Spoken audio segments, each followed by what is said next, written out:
Your KRBC Storm Team forecast with meteorologist Grant Tosteru.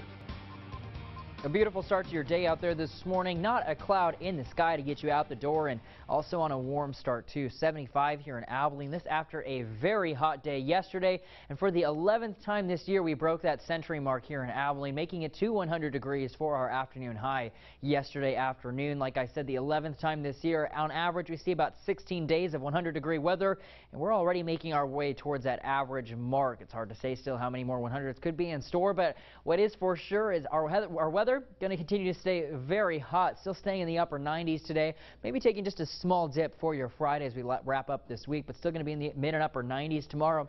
For your weekend plans to wrap up the month of June to start the month of July, those highs not moving anywhere. As you see on our temperature trend, still going to stay in the upper 90s out there. Even to start Monday, still a high of 98 degrees next week. These heat not going anywhere, not going to let up. In fact, next week could be watching some drier conditions making their way, and that humidity is going to get down, and that could mean even warmer afternoon highs as we head into the first week of July. So we'll be watching those closely, but what is known for sure, this heat not going to go anywhere. So we just want to remind you day after day some of these heat safety tips out there, just so you get these stuck in the back of your head. Try to avoid that hottest time of the day, usually late morning, early afternoon, all the way until about 6, 7, even 8 o'clock at night once that sun starts to get low in the sky. Be sure to try and stay hydrated and wear sunscreen if you'll be spending any time outdoors. You quickly get dehydrated, and definitely reapply that sunscreen too. Be sure to take frequent breaks.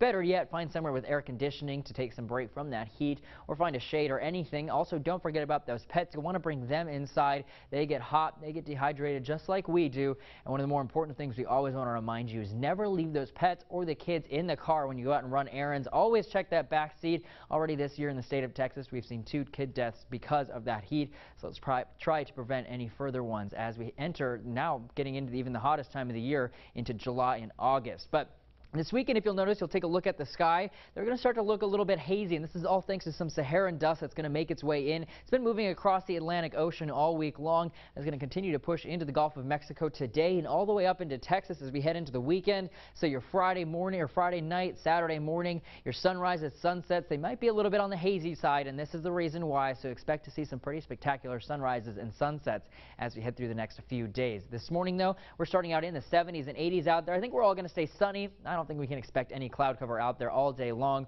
Already warming into the 90s by your lunchtime. Wind's going to pick up just a little bit, staying southerly with gusts up to 20 miles per hour as highs make a reach for that century mark for some of us again this afternoon. 98 for a high here in Abilene. Will more likely feel like 100 though, with that heat index out there. Cooling back down into the mid 70s tonight as temperatures stay hot all the way into the weekend. Winds pick up too with gusts up to 35 miles per hour, and just a small chance for isolated showers Saturday into Sunday. And this is for the far western big country. Just a 10% chance for rain right now here in Abilene. Unfortunately, I think we're going to stay dry heading through your weekend. But as we head into the first week of July, this same old pattern looks to hang around with temperatures staying in the upper 90s. Looks to stay that way too for your 4th of July plans. Okay, well, I'm looking forward to the 4th of July, and as